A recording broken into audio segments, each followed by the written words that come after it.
Emotional damage.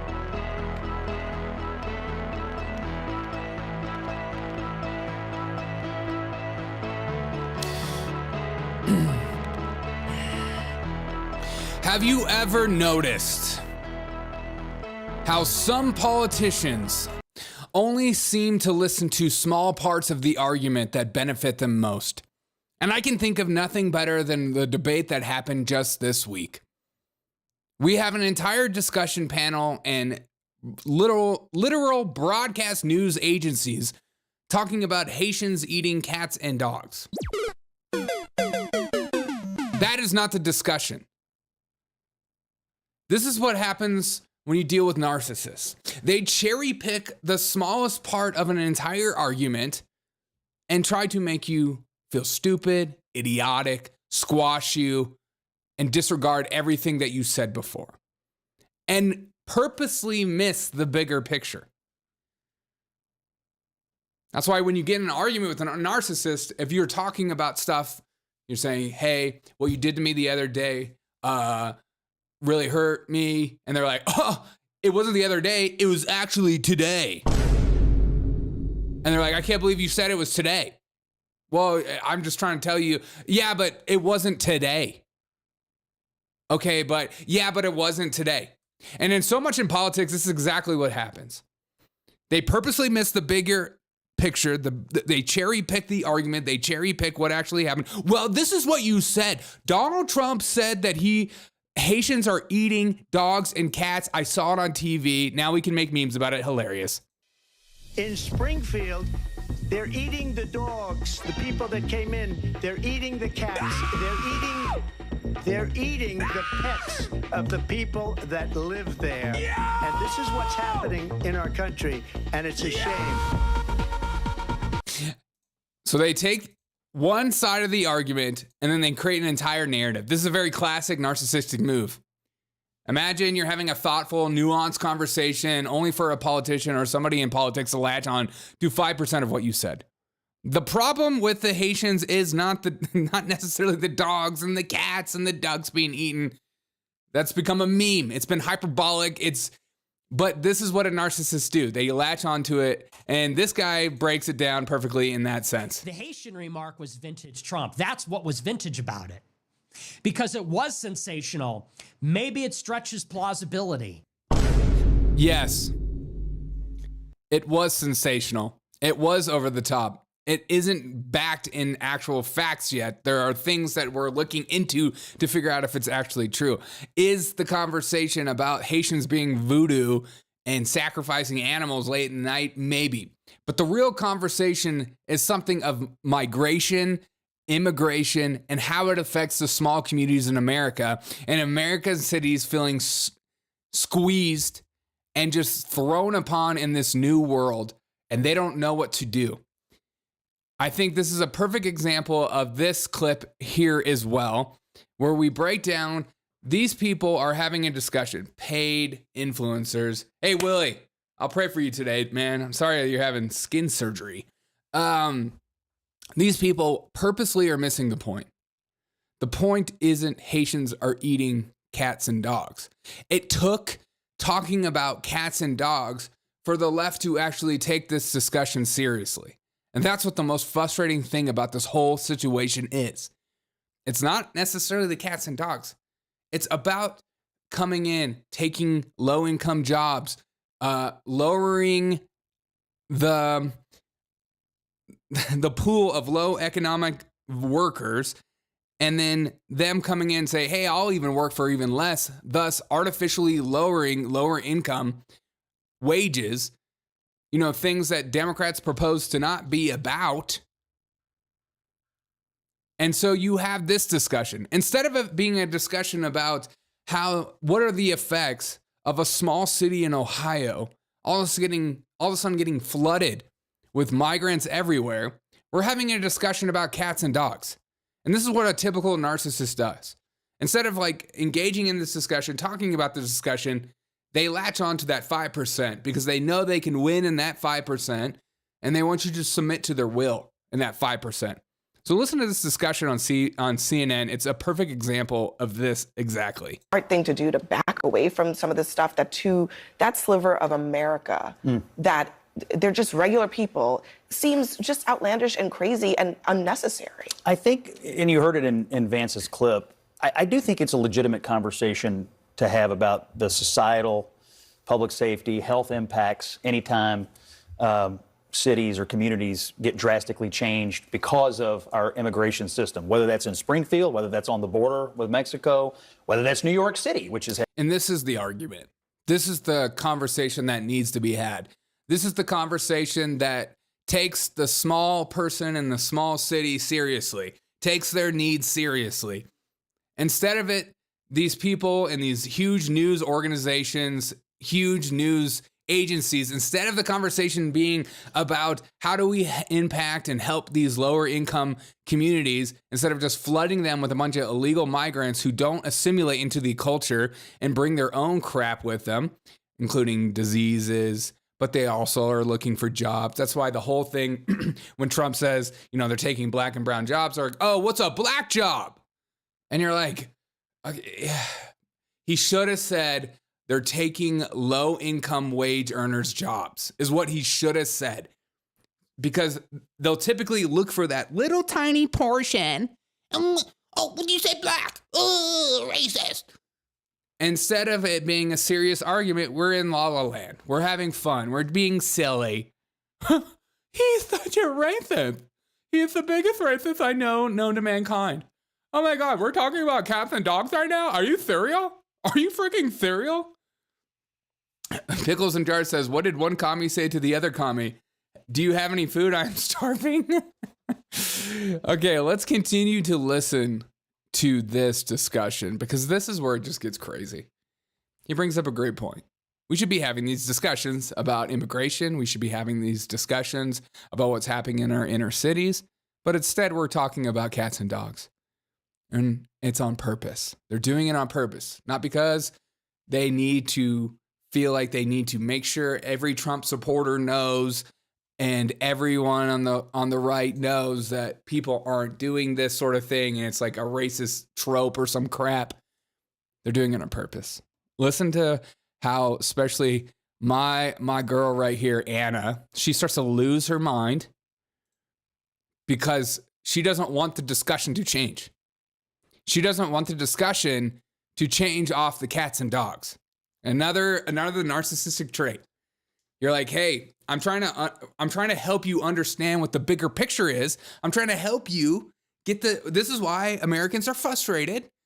And she's like, I don't care about that. I want to talk about what you said. That 2% of that entire argument is something I'm fixating on. Listen to her just go nuts. The border with Mexico, whether that's New York City, which has had issues. So I don't think that's an illegitimate conversation to have. Even in your answer, obviously you don't agree with where Trump is on it. You admitted there are health impacts and that there have been public safety impacts. Those are not illegitimate. Those are not illegitimate conversations to have. And I think people in communities all across this country are having them. Now, whether we have them responsibly or flippantly or whether we have them seriously is the real question. Yesterday when he said you shouldn't racialize. No, you're making it a racist thing. This is what they do. This is what the left does. You're the one talking about race. I'm talking about immigrants coming from other countries. They're like, oh, well, then you just hate black people. I'm talking about immigration. I'm talking about people that are not born citizens. Oh, well, then you just hate black people. You just hate Hispanics. You hate Asians. You hate Middle East. I'm talking about people from all countries. Even white countries. Okay, keep listening. Said that he wasn't being sarcastic. Okay. Real question. Yesterday when he said that he wasn't being sarcastic, he wasn't being hyperbolic. He was amplifying a conspiracy theory that I think you would agree puts a target on the backs of Haitian immigrants. And that no, I think it takes away from the real issues is what I think it actually does. And I think she knows that. He knows that. Trump now knows that, I'm sure. But he's taking away from the real issue that is affecting real human beings.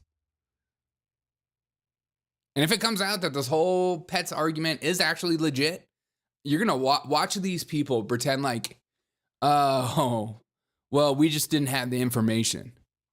Can't keep It is based on racism. Would you agree on that? Her argument is that Trump is saying this stuff because he's a racist. You're coming up with that conclusion before you even have the discussion. She has come to this discussion with him thinking Donald Trump is a racist, therefore A, B, and C. Therefore, my biases is going to control the narrative in my mind and make sure whatever comes out of my mouth is through that lens. God, these people, it's just, this is why people get so crazy in politics. This is why people get so angry when they talk about politics. This is why most people can't handle political conversation, is because you're just gaslit all the time on purpose. And that it is based on racism. Would you agree on that? Anti-black racism will be more pointed.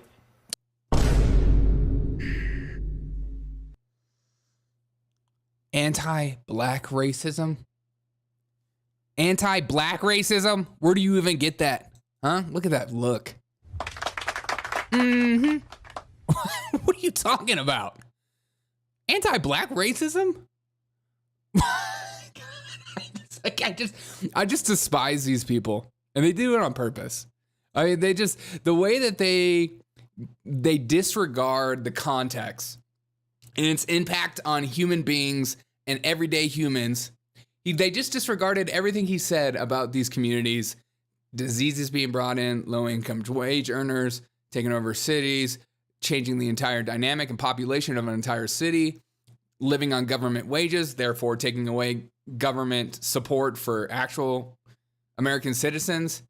They want to make the discussion to be about Donald Trump being racist. So all Ohio is racist, 100. They think that all Ohio is racist. They just care about their side winning. They completely disregard the context and its impact on the people. And that's what a narcissist does.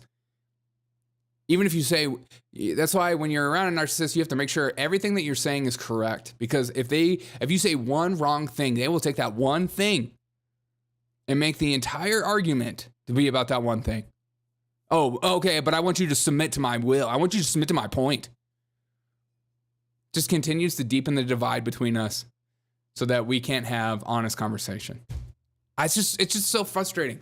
This whole Haitian thing has been so frustrating because we're not having the real conversation. And yeah, the memes are great. They're hilarious. I agree. But this is what the memes also embolden these narcissistic tendencies for these people to just be like, look at these people pushing these memes. Look at that look. Anti-black racism. What? What are you talking about? Okay, here we go. Anti-black racism will be more pointed.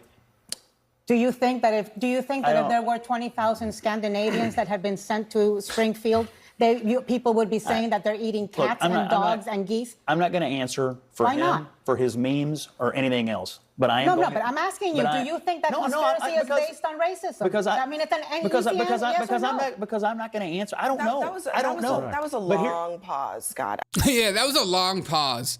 And you're not allowed pauses in politics. If you pause and you actually take time out of your life to think about your answer, you're losing. This is I just like, you just can't take, oh my God. You just can't take like so much of what goes on in politics seriously. You can't do it. Okay, just like, the idea of a pause being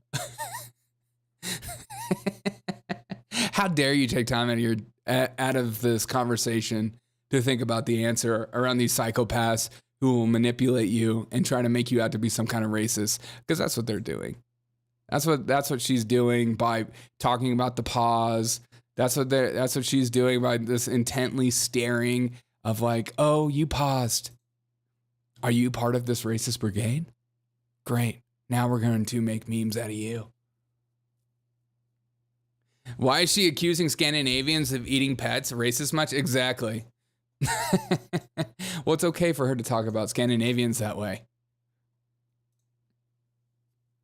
Okay, let's see. Keep listening. I don't know. I don't know. That was a long pause, Scott. I mean, because I don't know the answer, and I'm not going to sit here and answer for somebody. No, I don't talk to Donald Trump I'm about asking you what about the motivations what is are, the and I answer? don't answer to you either. But Scott, what is the answer for you? But the bottom line is, trying to give you a thoughtful answer. But the bottom line is, I like that the guy steps in. He's trying to think about what he wants to say right now. Everyone needs a friend like that. Lay off him, jeez. immigration is a top 2 issue in this election. It must be discussed. Look at her look. She's like, I'm winning this argument. He is a racist. Submit. This is a struggle session. You will not win. Submit to me. Submit. And we're either going to go down a rabbit hole here, Which is happening. Not the On real purpose. issue, or we're going to talk about the real issues in which Fucking communities, makes me mad. cities, whatever, are dealing with real societal and policy impacts. The reason we are going down the rabbit hole is It's because it's an easy argument to win, and I'm on The View. That's the reason. I think this is a point that I can easily win on, and I'm going to continue to say it. And this is where it gets weird. And so listen to these words very carefully. So we have this guy on CBS talking exactly about this. And listen to the way he phrases this question about cats and dogs, which only solidifies everyone's fears and thoughts about this situation. Listen. You and I have known each other a long time. You may not remember it, but I do. I covered your first campaign for the United States Senate back in 1992. And Governor, I never thought, yes, it's a while ago, I never thought I would ask you a question like this.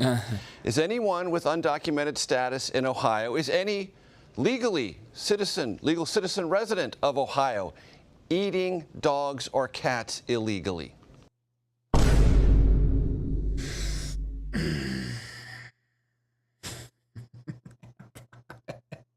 They know what they're doing. It's like, is anybody eating cats or dogs illegally?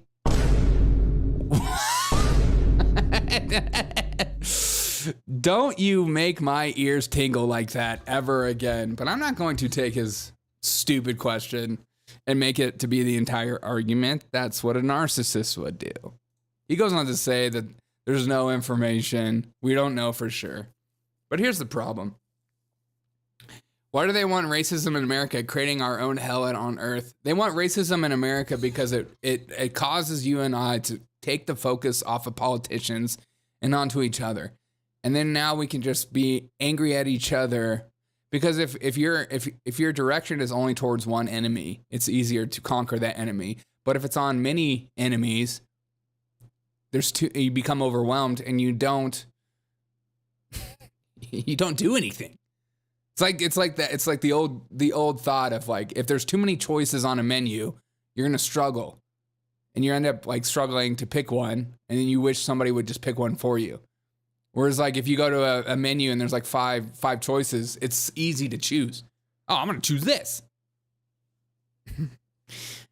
Okay, but here's the real discussion that needs to be had. This is the real discussion that's happening in Ohio right now that needs to be had. Not about freaking dogs and cats. And if it comes out to be true that these voodoo Haitians are sacrificing dogs and cats, and that's what actually brings people to wake up about what the effects are of migration and illegal migrants and people just being put into cities and having these people just deal with it, then great. We finally have a conversation. And that's the biggest issue, is that it took memes. It took talking about eating cats and dogs for people to actually care, for people to actually talk about this stuff. But the idiots get stuck on that one point rather than having a nuanced and honest conversation about the context, about everything that's going on right now. I digress. Mirzu says he came to Springfield for the same reason most Haitians did. He heard that housing was cheap and jobs were plentiful. He came to Ohio because he heard jobs were plentiful and housing was cheap. Keep going. It started slowly. We had an application pool that was a little bit different. People coming to work here. People looking for jobs. What he's welding here again are welded axle components. Jamie McGregor. Just good old-fashioned American companies doing American labor. They maybe even have on their product a thing that says "Made in America." It makes you feel good, doesn't it? Here is the CEO of McGregor Metal, which makes welded parts for the auto and farm industries. Right now, about 10% of his workforce is Haitian, over 30 employees. Oh. I wish I had 30 more. Our Haitian associates come to work every day. Oh. They don't have a drug problem. Oh. They'll stay at their machine. They'll achieve their numbers. Exactly. They are here to work. Huh. And so in general... Exactly. Yeah. Oh, so is the Great Replacement actually real? Oh, that's a dog whistle. How dare you say that kind of thing? Don't you dare say that. That's racist. Oh, you're dismissing me? Because this guy right here says, I wish I had more Haitians to come work for me. They don't have a drug problem like those stupid Americans. They have a drug problem, and we're not going to fix it. We're just going to flood it with new workers to work these low-income jobs. I mean, what? They took our jobs. Yes, that's literally what just happened. And again, this is what I always like talk about all the time. They're artificially lowering low-income jobs, low-income wage, and then they scream the government needs to raise it. In a real capitalist society, it would just happen. But these people are purposely doing this on purpose. And people like James effing McGregor are part of the problem. You're part of the problem, bro. You're part of the problem. Because you're like, yeah, I just need workers. And I can't. These Americans want too high of wages. And they have problems. Well, higher your payment. No, thanks. I'll just wait for some illegal migrants to come by and work. Because they'll actually do the jobs because they're grateful. Because I'm a prick. Okay, keep listening. That's a stark difference from what we're used to in our community. McGregor acknowledges. This statement right here is insane. It's a stark difference from what we witness in our community. Come to work every day. They don't have a drug problem. They'll stay at their machine. They'll achieve their numbers. They are here to work. And so in general, they'll achieve their numbers like good boys and girls. Yes. And I don't even have to crack the whip like I did with those American citizens who came in high. What a prick. Okay, keep listening. That's a stark difference from what we're used to in our community. McGregor acknowledges the sudden arrival of so many new immigrants is a challenge on multiple fronts. But he believes not for him. This is partly how the industrial Midwest can regrow. We want more jobs in our community. And in order to fill those jobs, some jobs need to be people who are not originally from here. Instead of raising up the wage and allowing people to work these jobs and be able to have a livable wage, he says, well, we need these people. We need them. Okay? We need these people. God, it's just, it's like... There's things in the last 5 years that have really changed and has been a forward improvement for Springfield, but this is taxing the resources of the city. Well, afterwards. Right, because you can only have so many resources. It's not like the federal government where yesterday we dropped another $700 million to Ukraine. And we're spending way more money on our own illegal migration problem instead of actually having a border wall and border security. And it's on purpose. Don't let them try to talk you out of saying the border was too expensive. This is what they want. And companies like McGregor Company are the ones like encouraging it. Some of these big manufacturers, these big corporate jobs, construction jobs, they want these people from other countries to come in and do slave labor. It's just like, I'm not going to raise my rates for workers so that people are going to have incentive to want to work for me. No way. I want to keep making the same money I make, but how do I get a new influx of workers to work? Okay, keep listening. That have really changed and has been a forward improvement for Springfield, but this is taxing the resources of the city. Well, afterwards. Springfield's mayor, Rob Rue, says he was cautiously optimistic when the first Haitians settled in town. But then their numbers quickly rose. The city estimates 12 to 15,000 Haitians are here now. The infrastructure of the city, our safety forces, our hospitals, our schools. Springfield is a close community and has a big heart, but at the same point, we've had this influx that has taxed all these services. The number of students needing English language help has quadrupled in 5 years. Translators at the local health center cost hundreds of thousands of dollars a year. And last year was the busiest year on record for the fire department. But it seemed that for the community at large, the increase in immigration and its stresses largely flew under the radar. Oh, and why would they do that? Why would it fly under the radar? Because it goes against the narrative? A lot of that changed last August. Well, he says that guy is only trying to justify his greed, 100%. 100%. We have to have these low-income wage earners to come in here. August. It was the very first day of school, and a school bus full of kids was coming down this road.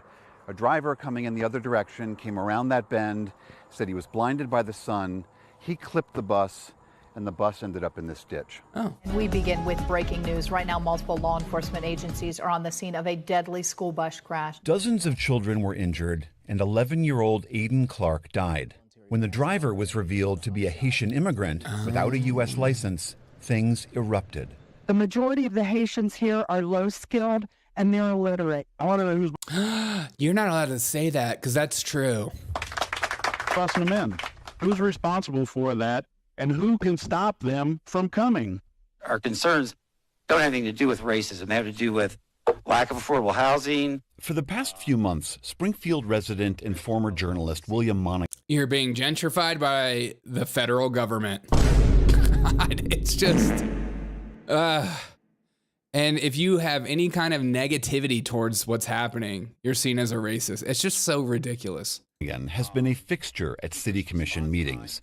He helps run a Facebook group that's become a clearinghouse for locals' concerns about the Haitians, where people complain about everything from reckless driving to higher rents. Do you shop in Springfield? No. Do you drive the streets of Springfield? No. Do you consider that Springfield is your home? No. Are your kids safe in school? No. Yeah, but have you listened to Anna Navarro on The View tell you that what you're saying is racist? It's almost comical. You know, sometimes it's just like, plus this guy looks like he has an awesome podcast that I can't wait to listen to. Let me tell you what the real truth is going on around here. But the lowest IQ, they have the lowest IQ in the Western Hemisphere. Oh, I mean, anybody with a third world country that doesn't have any kind of schooling whatsoever or any kind of tools to learn, and you just throw them in, they're going to take over jobs for Americans that don't do well academically speaking. If you don't like it, you're far right. Yeah, well, they just dismiss you as a fascist. It's just stupid. I just like so much of it is just so childish. And we like to have fun here too. But I try to have an honest conversation. I'm trying to be real with you. I'm not trying to be some kind of stupid grifter who's just going to try to give you whatever I think you want to hear. There are too many of those podcasts out there that are just like, what does my audience want to hear? Well, I'm going to lean into that. I always, maybe that's why I'm not a big creator. I always just try to be as honest as I can for you guys. Okay. They're talking about, I got kicked out of my house because the rent went way up. My insurance has gone way up. I don't feel safe in the stores anymore. With maybe a couple exceptions, you know, it's never a race issue. But they want to make it sound like a racial issue so they can... Maybe it is a race issue, and that's maybe a discussion we could have for middle America, white America. You know, when they talk about poor people in the news, they only talk about blacks or Hispanics. They never talk about white people, ever. Oh, those white people, they have a drug problem. Who cares? Okay. Demonize us and ignore our concerns, but these are valid concerns. I have the same fears that you as mom and dads and grandma and grandpas and aunts and uncles have. I won't say this is a Haitian crisis, this is an immigrant crisis. It's the fact that we have so many people here and we have a culture clash. You know what? Yes, that too, but also he doesn't want to say those things because he knows the left will lose their minds. Because anytime you have real conversation based on truth and fact, and you say buzzwords that just trigger people emotionally, people check out. And so he's afraid to say the honest truth. Crisis. It's the fact that we have so many people here and we have a culture clash. Mayor Rue says reckless driving is an issue. But there's been no uptick in crime related to the immigrant population. But with so many new arrivals, he says, the city needs help bolstering basic infrastructure. We say we need help basically for translation services and safety forces. That's what we're looking at. Our hospitals need reinforcement. Why would you need help in safety forces if it's so much safer? Weird. Huh. If they're not rising the crime, why would you need hire more cops? I don't know. Okay, we'll keep listening. Enforcement. In the meantime, local nonprofits like St. Vincent de Paul have stepped in. Here, people learn how to apply for jobs and how to navigate the city's computer system. This is a computer. It's really important that when you file applications with immigration, that you A translator and a local lawyer She helped looks this adorable. woman with her visa application. Love that shirt. In a building across town, Vilas Dorsonville runs a support center that helps Haitians integrate into American life. He understands why so many new arrivals into an established community can create conflict. PBS got the shot. Look at that hat. Oh my God. I am so triggered by this hat. Oh, we just happened to get this shot. I'm gonna come.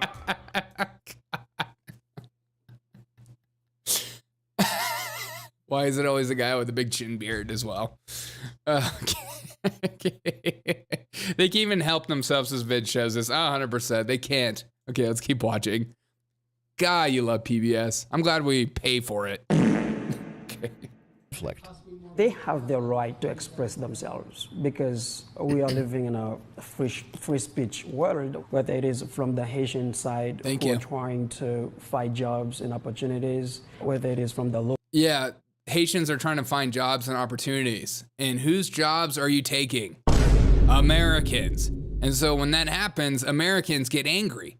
Oh, my son, who just turned 18, who isn't the brightest kid in the world, needs a job. Oh, they're all taken by migrants who are willing to work for lower wages than my son. Oh, I guess my son has to go to a different community. That's how it goes. That's how it happens.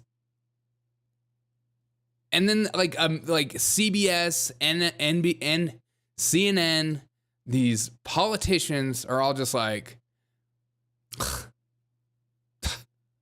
what is wrong with these white people?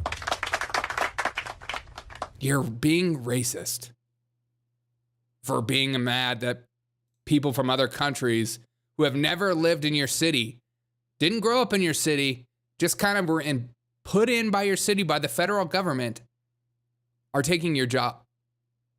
They took our job. It's just like, why? And then it gets to a point where people in Ohio get so angry that they're like, well, what the frick? I feel like you don't care about me. I feel like you don't care about me and you only care about them because they're black. And that's what happens. And then the race anger gets angrier. They are purposely doing this. I swear. I feel like the federal government does everything in their power to make you become a racist. They gaslight you over and over again. And then you see these videos online, and then you just start to get more annoyed. Let's have an honest conversation. No, that's racist.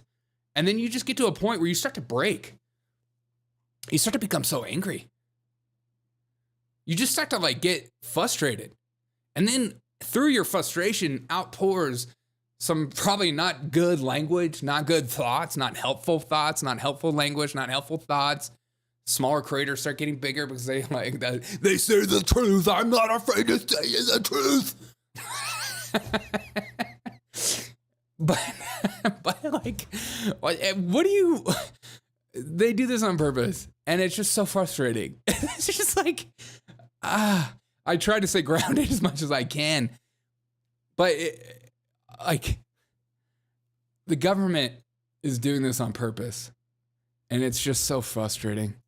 And PBS not necessarily highlighting the effects of what does the future look like for this community. What it looks like is that Americans will move out. As what at the end of the day, that's what will happen. Some Americans will stay, and those will be the rich people in that community. They'll stay. But then the American citizens who are priced out will have to move.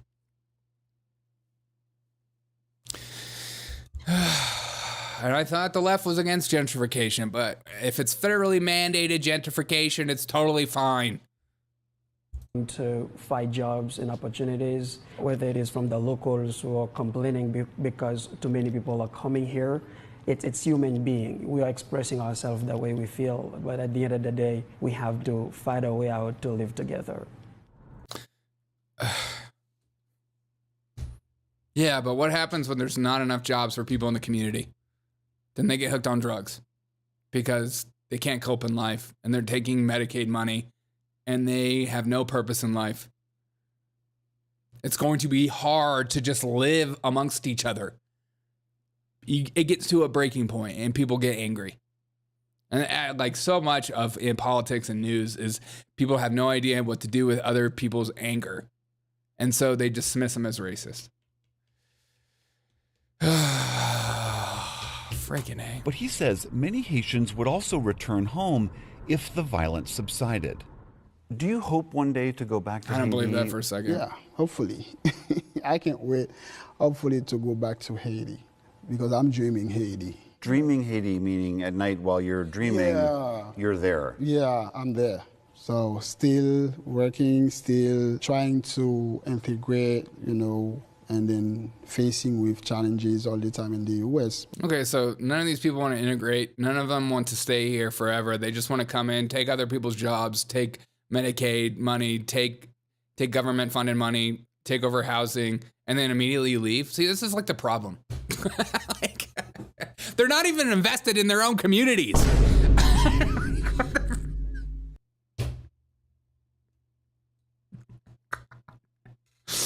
Oh, and then you disenfranchise the people that actually are invested in the community. It's just, jeez. And like, also, my heart breaks for these people. It's like you're in a poor country, and you're given this opportunity to come to America, and you go. Why would you not go? But the problem is that the government only cares about them, and then they're like, they bat their eye at American citizens like, whatever, we'll just take your tax money. No problem. No problem here. But I'm also dreaming of my country. For now, the residents... And again, like, my frustration is not towards the Haitian people. And that is a wrong take. That's what the idiots on CNN want you to focus on. They're like, oh, this is a black racism thing. They're focusing on nobody is focusing on, we're focusing on the government. You're making our lives worse on purpose. And you don't care about the ramifications. That's why it was so funny, sad, but funny when DeSantis shipped those people to Martha's Vineyard. The people that make these kind of policies. Get these people out of here. Why? Because it ruins the community, changes the community. And you like the way it is. God. Just like, okay, and then here's these, here's back to the Americans. Obviously, the first shot of PBS, they're gonna use a camo hat. Oh, he's probably racist. Oh, we got an American flag in the background. Okay. It's all about getting the government check from. Government check is. It's insane incentive for if you are somebody from a third world country and you can get a check. Why would you not? I mean, you'd be stupid to not do so. I don't blame anybody that comes across the border illegally. Unless you're a freaking criminal and a terrible human being. I think you're horrible. But I understand why they would do it. But then it's the people that have to live with it that are complaining. And those people are disenfranchised and told to shut up. And that's the problem. Your problems aren't our problems. You're being racist.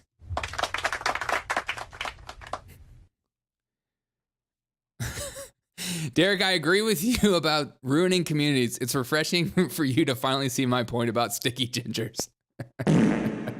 See? Yeah, imagine if you're an Ohio community and a whole 20,000 gingers come into your community, you're going to freak out too. I'm going to come. Think of all the world peace we would bring, okay? And the ginger anger, hatred. For now, the residents of Springfield, old and new, will continue writing the latest complicated chapter in the story of immigration in America. That's your takeaway. That's your final conclusion. And today, the final conclusion is they'll continue to write the chapters of the effects of immigration. But this is what the other side thinks of you. Okay? So they're talking about the lies or the things that happen in debate. And this is their final thought about what these two think of people on the left. All right. World Trade Center. Now it's a second talk. I mean, everything he does is despicable. The reason why it doesn't end his career is because his supporters are just as despicable. All right. Like Trump's whole thing, he's a narcissist, right? And so his whole thing is to have a complete lack of compassion and empathy for everybody else. I'm so glad you used that word. It's not like I've been talking about it for 42 minutes. What would a narcissist do? Oh, disenfranchise everyone's arguments because of somebody else and their 1% of the things that they say.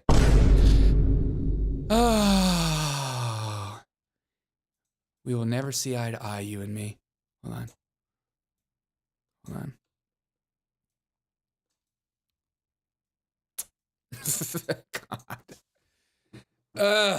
What is everyone's thoughts? I just wanted to make this video because I didn't want, the conversation has taken a turn and it's not talking about the people that are actually affected by these communities. And it freaking pisses me off. And it makes me angry and I can't even joke about it because I feel like I need to have an honest conversation about it. It's like, these people are sick. But the only way to defend yourself from narcissistic behavior in politics is to be knowledgeable. Look up information for yourself. And that goes for even you and me, Even if you trust the podcaster, make sure what they're saying is true. Because you might be being gaslit as well. I do my best to try not to gaslight you. That sounds nuts. I do my best to try not to give you false information. And if I'm wrong, I'm happy to be proven wrong. I want to grow. I want to learn. I want to be better. I don't want to double down when I know I'm wrong. I don't have that tendency in me. His fro looks like cotton candy you find out of the dumpster.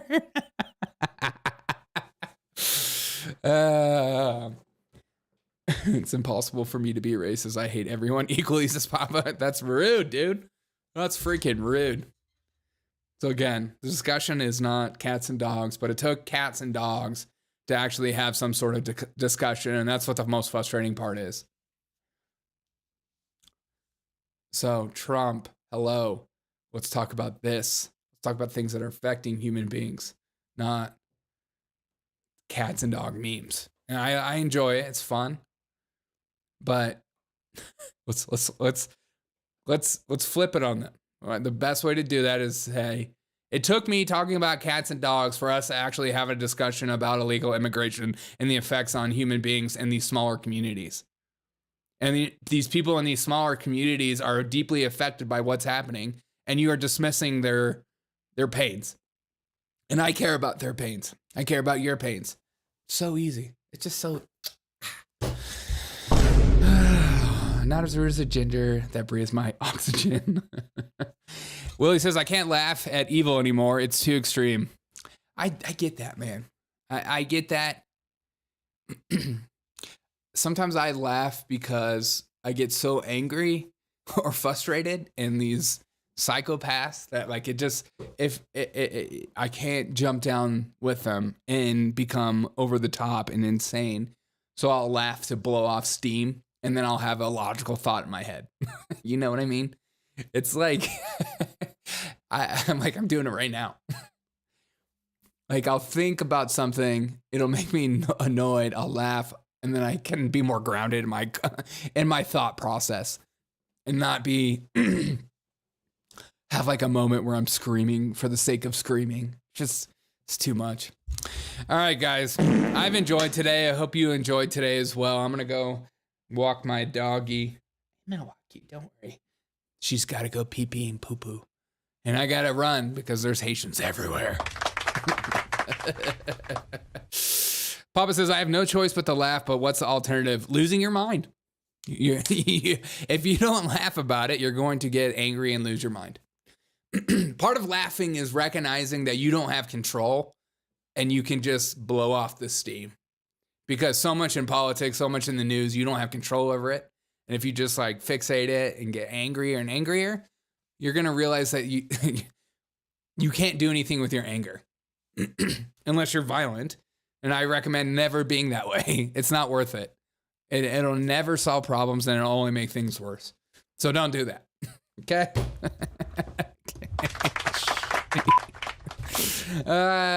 This show's live, people. This show is freaking live. Have a wonderful rest of their day. Remember, these psychopaths want you to fixate on dogs and cats, but tell them about the real discussion. And the real discussion is how it affects these smaller communities in America and how the government is purposely, I just thought about that term, federalized, what did I say? Gentrification. Okay, federalized gentrification.